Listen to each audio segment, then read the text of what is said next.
Non dimentichiamo i lavoratori delle case di riposo. Non dimentichiamo i lavoratori delle case di riposo.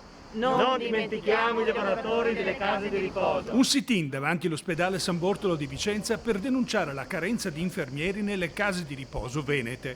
La CGIL denuncia il rischio di venir meno alcuni servizi essenziali. La situazione è omogenea in tutto il Veneto, con le eventuali specifiche differenze territoriali, ma comunque è una situazione di circa 1400 infermieri che dovrebbero mancare a regime, con servizi che un po' in tutto il Veneto rischiano o di essere chiusi o di non essere aperti, proprio perché è una situazione veramente drammatica. Nel Vicentino le ULSS 7 e 8 hanno distaccato dagli ospedali una trentina di infermieri per tamponare la carenza nelle case di riposo, ma si tratterebbe solo di una misura d'emergenza insufficiente.